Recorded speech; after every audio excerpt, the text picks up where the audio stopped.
Hello दोस्तों, आज फिर से आप सबका स्वागत है मेरे चैनल वर्चुअल शिक्षा पर। और जैसा कि हम लोगों ने पिछले क्लास में 5 ईयर प्लानिंग का पार्ट 2 देखा था, जिसमें हम लोगों ने फर्स्ट प्लान से लेकर के 12th प्लान तक सारी चीजें देख ली थी। गवर्नमेंट का क्या फोकस था, क्या टारगेट्स थे और कितना अचीव कर पाई, वो सारी चीजें विद फैक्ट्स विद डेटा हम लोगों ने पिछले क्लास में देख लिया था। अब कुछ चीजें जो इस चैप्टर में बच गई है क्लास 12 के लिए, उसके लिए आज लेक्चर नंबर 5 हम लोग क्लास 12 के लिए लेकर के आ चुके हैं। ठीक है, लेक्चर 6। इसमें हम आज बात करेंगे features of economic policies pursued till 1991 तक। मैंने बताया था 50 से 90 तक एक तरह की इकोनॉमिक पॉलिसी, 91 से अब तक एक तरह की पॉलिसी। ठीक है, इसीलिए एक डिवीजन है। 1991 तक की स्टडी हम एक तरीके से करेंगे और उसके बाद आगे जब हम आएंगे तो उसके बाद की स्टडी करेंगे। और दूसरा टॉपिक जो आज हम पढ़ेंगे वो है सक्सेस क्या मिला उस प्लानिंग से और क्या क्या फेलियर्स हैं जो आज भी हमको देखने को मिलती है। ठीक है, तो चलिए शुरू करते हैं अपना लेक्चर नंबर 5, जिसमें हम सबसे पहले पढ़ते हैं कि features of economic policies pursued till 1991 में क्या क्या चीजें। सबसे पहला, heavy reliance on public sector. सीधी सी बात है, हम अभी अभी आजाद हुए हैं। हम जब अभी कुछ समय पहले ही आजाद हुए हैं तो हम प्राइवेट को पूरी तरीके से काम करने को नहीं दे सकते थे, और प्राइवेट उस कंडीशन में भी नहीं था क्योंकि हमने बताया कि ब्रिटिशर्स ने हमारे हर चीजों को, चाहे वो हेवी इंडस्ट्रीज हो चाहे वो स्मॉल स्केल इंडस्ट्रीज हो, सारी इंडस्ट्रीज को तबाह कर दिया। तो हमारे लिए क्या जरूरी था, गवर्नमेंट को आगे आने की जरूरत थी और उन चीजों को वापस से इस्टेब्लिश करने की, शुरू करने की जरूरत थी। इसलिए सरकार ने क्या किया, सरकार ने पब्लिक सेक्टर की चीजों को बनाना शुरू किया। इसमें अगर हम लोग डेटा के थ्रू जाएं तो हमको दिखता है कि उस समय 29 इंडस्ट्रीज खुली थी, 29 इंडस्ट्रीज, जिसमें से 17 इंडस्ट्रीज, 17 इंडस्ट्रीज जो थी वो पब्लिक सेक्टर इंडस्ट्रीज थी और बची हुई 12 इंडस्ट्रीज, 12 इंडस्ट्रीज जो थी वो प्राइवेट सेक्टर थी। ठीक है, तो बहुत ज्यादा रिलायंस हमारा था पब्लिक सेक्टर के ऊपर। और क्योंकि सोशल वेलफेयर की जरूरत थी, क्योंकि उस समय जो इनइक्वालिटी का जो गैप था वो बहुत ज्यादा था, इसलिए बहुत जरूरी था कि सरकार एक महत्वपूर्ण रोल प्ले करे और वो सरकार ने करने की कोशिश की। इसीलिए पहला पॉइंट जो फीचर्स में है वो क्या है, heavy reliance on public sector.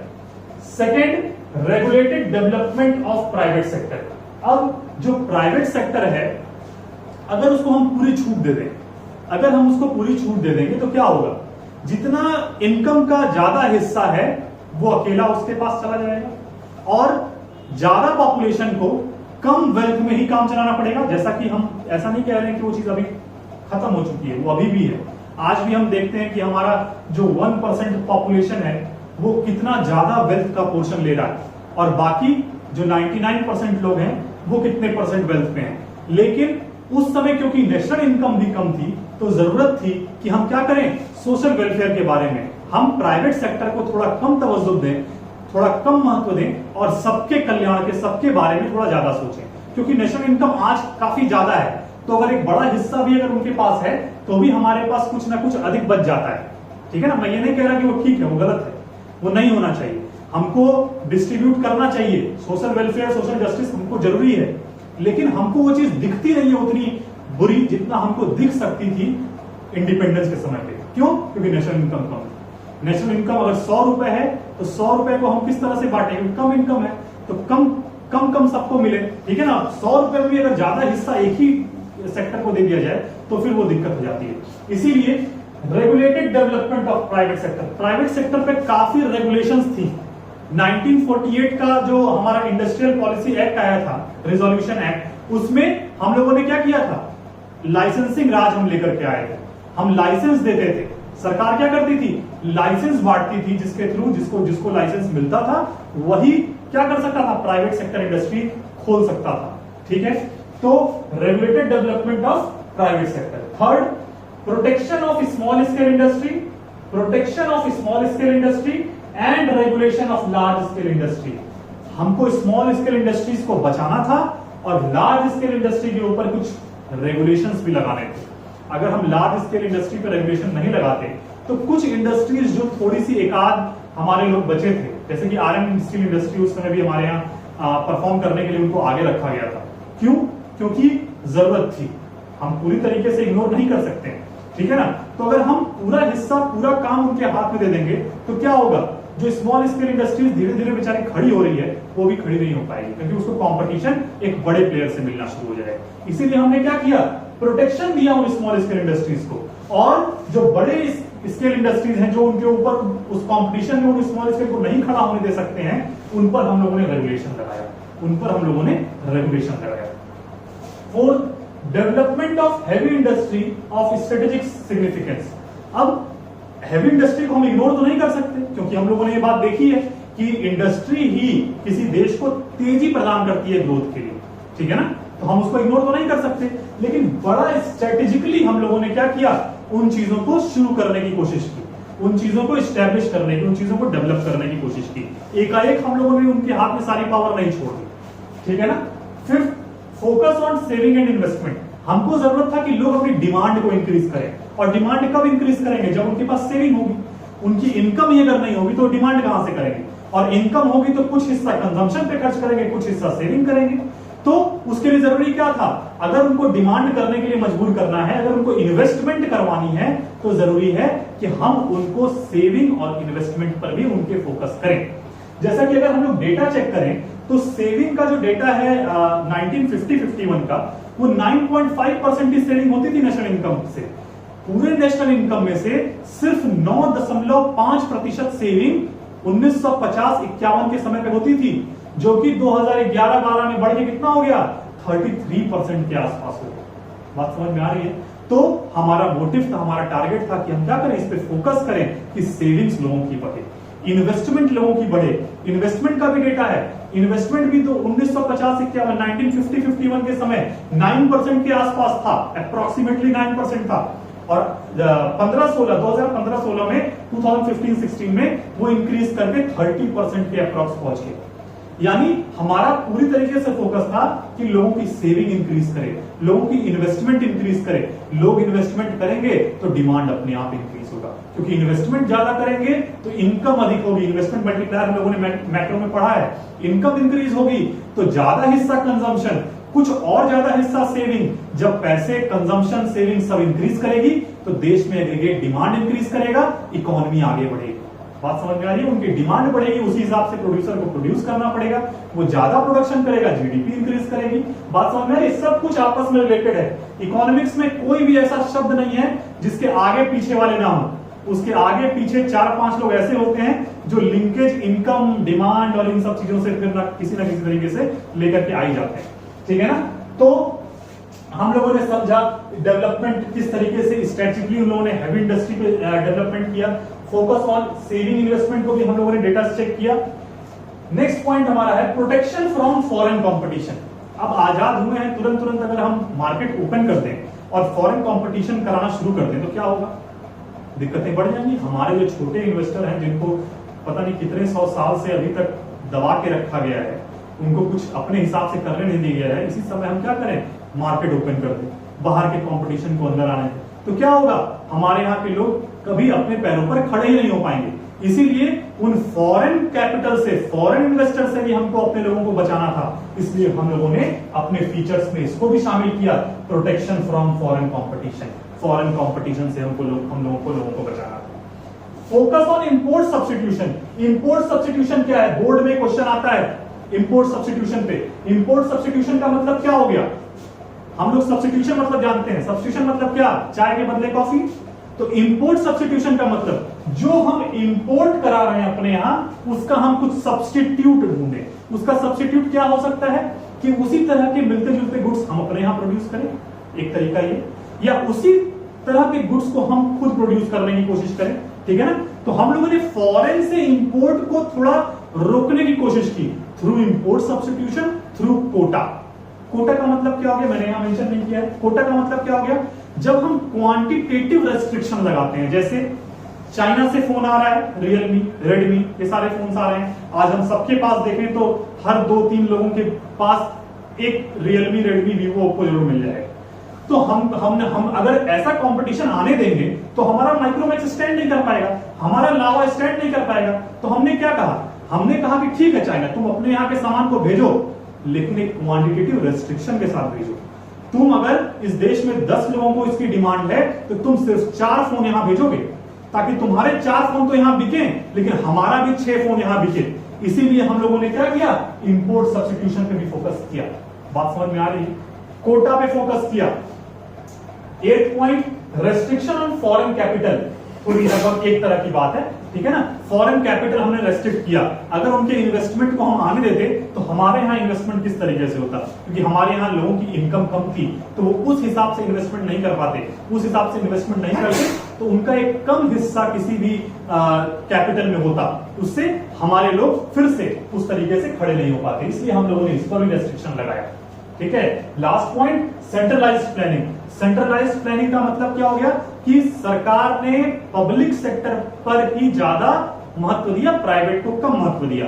देखिए ये चीज बोल देना बहुत आसान है कि नहीं ये ठीक नहीं था, लेकिन ये उस समय की जरूरत थी, ये उस समय की मांग थी। अगर हम अपने आप को उस सिचुएशन में ले जाके खड़ा करें, उस सिचुएशन के हिसाब से सोचें तो हमको समझ में आता है कि जितने भी पॉइंट्स फीचर्स में लिखे हैं ये सारे पॉइंट्स बहुत वैलिड थे, बहुत जरूरी थे उस समय। बात समझ में आ रही है? नहीं तो हमारी डिपेंडेंसी बहुत ज्यादा दूसरों पर शुरू से रहती और आज भी हम किसी चीज में सेल्फ रिलायंट नहीं हो पाते। बात समझ में आ रही है? 1980 1980s तक हम लोग एग्रीकल्चर सेक्टर में आत्मनिर्भर हो चुके थे, सेल्फ रिलायंट हो चुके थे। और जब तक हम फूड ग्रेन्स के मामले में सेल्फ रिलायंट नहीं होंगे, हमने देखा था थर्ड प्लान में सेल्फ रिलायंस पर फोकस किया गया था, लेकिन युद्ध वगैरह हो गया। लेकिन ग्रीन रिवॉल्यूशन आया, उसके बाद 80s तक हम लोग प्राइमरी गुड्स पर, प्राइमरी सेक्टर पर हम लोग सेल्फ रिलायंट हो चुके थे। अगर हम प्राइमरी सेक्टर पे सेल्फ रिलायंट हो जाएंगे तभी तो हम इंजीनियरिंग गुड्स के बारे में सोचेंगे। पेट भर नहीं रहा है और हम इंजीनियरिंग गुड्स के बारे में सोचें, ऐसा नहीं होता है। इसीलिए बहुत ही स्ट्रेटेजीज के साथ, बहुत ही स्ट्रेटेजिकली हमारी इकोनॉमी इस समय तक साथ में इस तरीके से चली। लेकिन क्या उसने ज्यादा वक्त ले लिया इसके लिए? क्या जो सेल्फ रिलायंस होने की जरूरत थी या फिर जो एक सेंट्रलाइज्ड प्लानिंग की जरूरत थी उसके लिए 40 साल देना सही था? क्या ये चीजें सही थी? बात समझ में आ रही है? तो ये सारी चीजें उस समय हो रही थी, ठीक है ना। तो हम लोगों ने समझा कि फीचर्स ऑफ इकोनॉमिक पॉलिसीज क्या क्या थी 1991 के तक। 1991 के बाद क्या था उसके बारे में हम लोग आगे चैप्टर्स में पढ़े, ठीक है ना। अब हम देखते हैं कि जो हम लोगों ने प्लानिंग किया था इंडिया के लिए उसमें हम लोगों ने कितना सक्सेस पाया और क्या क्या फेलियर्स रहे। सक्सेस की अगर हम बात करें तो हमारा नेशनल इनकम इंक्रीज किया, सीधी सी बात है। हम देख सकते हैं कि 1950-51 में जो हमारा नेशनल इनकम का डेटा था और जो 1991 में या फिर जो आज का डेटा है वो बहुत ज्यादा अधिक है। कई नंबर ऑफ टाइम्स हम ज्यादा है नेशनल इनकम में। आपके बुक्स में डेटा ग्राफिकली भी दिया हुआ है, आप इसको देख सकते हैं, आपको वहां से साफ समझ में आ जाएगा। Second, per capita income increase की। उस समय 230 रुपए पर कैपिटा इनकम थी जिस समय आजाद हुए थे। आज क्या 230 रुपए है? नहीं, आज काफी ज्यादा है। कैसे निकालते हैं पर कैपिटा इनकम? तो नेशनल इनकम में पॉपुलेशन से हम डिवाइड कर देते हैं। तो हमारी पर कैपिटा इनकम क्या हुई? राइज की, काफी तेजी से इंक्रीज की, ठीक है ना। Third, rise in saving and investment. Rise in saving and investment, मैंने अभी आपको डेटा बताया कि 50-51 में जहां 9.5% सेविंग थी, जहां 9% अप्रोक्सीमेटली हमारी इन्वेस्टमेंट थी, वो अब 15, 16 या 11, 12 में इंक्रीज करके मोर देन 30% हो चुकी है, ठीक है ना। तो इसमें राइज हमको देखने को मिला। Fourth point, growth of diversification of industries. अच्छा, डाइवर्सिफिकेशन का मतलब क्या होता है? एक शब्द होता है जो हम लोग 11th क्लास में माइक्रो में पढ़ते हैं, डिफरेंशिएशन। एक होता है डाइवर्सिफिकेशन। इसमें क्या डिफरेंस है? चलिए ठीक है, मैं बता देता हूँ। क्लास होती तो मैं बच्चों से पूछता, लेकिन क्योंकि ये ऑनलाइन है तो डाइवर्सिफिकेशन का मतलब क्या हो गया? डाइवर्सिफिकेशन का मतलब एक तरीके से हो गया, डिफरेंशिएशन और डाइवर्सिफिकेशन में ये अंतर है कि मान लीजिए फैन चल रहा है उषा का, ठीक है, और कोई क्रॉम्पटन का फैन आ गया, तो ये दो अलग अलग ब्रांड्स अपने यहाँ के अलग अलग फीचर्स बताएंगे। उषा कहेगा कि मेरे में 3 पंखियां हैं, क्रॉम्पटन कहेगा हम थोड़ा एडवांस हैं, हम 4 पंखी लेकर के आए। तो ये क्या हो गया? डिफरेंशिएशन ऑफ गुड्स हो गया, डिफरेंशिएशन ऑफ गुड्स। लेकिन डाइवर्सिफिकेशन का मतलब क्या हो गया? डाइवर्सिफिकेशन का मतलब एक रिलायंस, जो कंपनी अपने ही साथ एक पेट्रोल पंप भी लेकर के चल रही है, अपने ही कंपनी के नाम से एक जियो सिम भी लेकर के आ गई, एक रिलायंस का ही ब्रांड जो कई सारे सेक्टर्स में क्या हो गया? डाइवर्सिफाई हो गया, कई सारी चीजों में क्या करने लगा? प्रोडक्शन करने लगा। तो उसको हम लोग डाइवर्सिफिकेशन कहते हैं, ठीक है। तो उसमें हमको ग्रोथ देखने को मिला। हम अगर चेक करें तो उस समय जो हमारी आयरन एंड स्टील इंडस्ट्री थी जो टाटा के द्वारा चलाई जाती थी, उसमें टाटा का एक लिमिटेड था कि हाँ हम इसी चीज में काम करते हैं। लेकिन उसके बाद क्या हुआ, टाटा ने बहुत डाइवर्सिफाई किया अपने जो भी उनके प्रोडक्शंस थे, जो भी चीजें थी उसमें प्रोडक्ट्स में उन्होंने काफी डाइवर्सिफाई किया, वो कई सारे सेक्टर्स में है, ठीक है ना। फिर इंफ्रास्ट्रक्चर दो तरह के, एक इकोनॉमिक इंफ्रास्ट्रक्चर, एक सोशल इंफ्रास्ट्रक्चर। हम लोगों ने दोनों में बेहतर किया। इकोनॉमिक इंफ्रास्ट्रक्चर का मतलब क्या हो गया, रोडवेज बन गए, रेलवेज बन गए, इंफ्रास्ट्रक्चर में बहुत सारी चीजें आ गई। सोशल में हेल्थ केयर हो गया, एजुकेशन हो गया, ये सारी चीजें हो गई। अगर हम देखें तो क्या हेल्थ केयर की फैसिलिटी जो उस समय थी वो आज है? नहीं। तो इसमें हम लोगों ने सक्सेस पाया। क्या ये सफिशिएंट है? ये एक अलग मुद्दा है, ये एक अलग सवाल है, लेकिन उसमें हम लोगों ने सक्सेस हासिल किया, कुछ हम लोग आगे बढ़ पाए, ठीक है ना। तो इंफ्रास्ट्रक्चर। 6 एम्प्लॉयमेंट। उस समय हम लोग अपने सारे प्लानिंग में देख रहे थे हम कि थर्ड प्लान से हम लोगों ने लगातार इस चीज को फोकस में रखा कि किस तरीके से हम एम्प्लॉयमेंट जनरेट करें, किस तरीके से हम एम्प्लॉयमेंट को इंक्रीज करें। तो एम्प्लॉयमेंट थोड़ा सक्सेस हमको मिला, बिल्कुल मिला। हम लोगों ने बहुत सारे लोग जो उस समय जो अनएम्प्लॉयड थे उसमें से कई सारे लोग परसेंटेज अगर हम देखें तो कई गुना इंक्रीज किया। लेकिन क्या सफिशिएंट है? नहीं। क्यों नहीं? क्योंकि आप देखिए हम फेलियर्स भी जब पढ़ेंगे तो फेलियर्स में भी हमारे लिए अनएम्प्लॉयमेंट एक बड़ा इशू बना हुआ है, ठीक है ना। तो क्योंकि हम देखते हैं कि पॉपुलेशन भी ड्रास्टिकली काफी तेजी से इंक्रीज कर रही है। 1921 का एक पीरियड था जिसको हम लोग कहते हैं ईयर ऑफ ग्रेट डिवाइड, ये एमसीक्यू में आता है एग्जाम में, ठीक है ना। ईयर ऑफ ग्रेट डिवाइड जिसको हम लोग कहते हैं 1921 में। और क्यों उसको ईयर ऑफ ग्रेट डिवाइड कहते हैं? क्योंकि उसके पहले जो ट्रांजिशन हो रहा था, उसके पहले जो भी चीजें हो रही थी उसमें पॉपुलेशन हर साल बढ़ घट रही थी। कभी बढ़ रही थी, कभी किसी साल सूखा कोई महामारी आ गई, घट जाती थी, फिर बढ़ती थी, फिर घटती थी। तो एक पैटर्न हमको नहीं दिख रहा था एक बढ़ता हुआ या घटता हुआ। लेकिन 1921 के बाद हमको एक पैटर्न दिखा कि पॉपुलेशन बढ़ती ही जा रही है। इसीलिए हम लोगों ने 1921 के ईयर को क्या कहा? Year of great divide. क्योंकि इस साल से हमको एक तरह का पैटर्न दिखना शुरू हो गया और उसके पहले हमको इंक्रीज डिक्रीज दोनों दिखता था, ठीक है ना। तो क्या हुआ, एम्प्लॉयमेंट हमारे सक्सेस में भी आता है और जब हम फेलियर्स की बात करते हैं तो उसमें भी अनएम्प्लॉयमेंट हमारे फेलियर्स में भी आता है, ठीक है ना। तो अनएम्प्लॉयमेंट अगर हम फेलियर्स की बात करें तो उसमें पॉवर्टी, देखिए आज भी हमारे देश में लगभग 22% लोग पॉवर्टी लाइन से बीपीएल में है, ठीक है ना, पॉवर्टी लाइन के नीचे हैं। अब पोस्ट कोविड पीरियड ये डेटा कहां तक जाएगा इसके बारे में अभी कुछ आया नहीं है, तो हम लोग उसके बारे में बात नहीं करते हैं। जो 19 तक का डेटा था उसमें 1920 तक में उसमें 22% पॉपुलेशन हमारी जो थी वो पॉवर्टी लाइन के नीचे रहती थी अभी। Second point, high rate of inflation, ठीक है, इस पर हम कंट्रोल नहीं कर पाए। हम लोगों ने कोशिश कई प्लान में की कि हम लोग प्राइस स्टेबिलिटी लेकर के चले, फोकस हमारा था, लेकिन हम उस पर काम नहीं कर पाए। आज भी इन्फ्लेशन, अभी हम आज के समय में ही देखें तो इन्फ्लेशन हमारा क्या है, बहुत तेजी से बढ़ रहा है, ठीक है ना। तो ये हमारा एक फेलियर रहा। Third, unemployment crisis. Unemployment crisis हमारी पीढ़ी से ज्यादा ये चीज कोई और नहीं समझ सकता है, ठीक है ना। आज भी हम लोग ये सारी चीजें देख रहे हैं, ठीक है ना। Fourth, इनएडिक्वेट infrastructure. इंफ्रास्ट्रक्चर हम लोगों ने बेहतर किया, हम लोगों ने इकोनॉमिक इंफ्रास्ट्रक्चर भी बेहतर किया, हम लोगों ने सोशल भी बेहतर किया, लेकिन क्या वो सफिशिएंट था? नहीं सफिशिएंट था। अभी कोरोना आया, हमको समझ में आ गया कि कितना सोशल इंफ्रास्ट्रक्चर हमारा डेवलप हुआ है, बात समझ में आ रही है। तो इनएडिक्वेट इंफ्रास्ट्रक्चर, आज भी अगर आप जाइए, हम देख रहे थे पिछले लॉकडाउन में कि क्या हुआ, कई सारे मजदूर एक जगह से दूसरी जगह जा रहे हैं और उसमें से सबसे ज्यादा जनसंख्या किस प्रदेश के मजदूरों की थी? यूपी बिहार। क्यों? इंफ्रास्ट्रक्चर। हमारे यहाँ इंफ्रास्ट्रक्चर नहीं है, जिस वजह से हमारे यहाँ इंडस्ट्रीज नहीं है, जिसकी वजह से हमारे यहाँ एम्प्लॉयमेंट नहीं मिलती है। और इसी की वजह से हमारे यहाँ के मजदूरों को, हमारे यहाँ के लोगों को मुंबई में जाकर के, महाराष्ट्र में जाकर, दिल्ली में जाकर, गुजरात में जाकर, राजस्थान में जाकर के काम करना पड़ता है, ठीक है ना।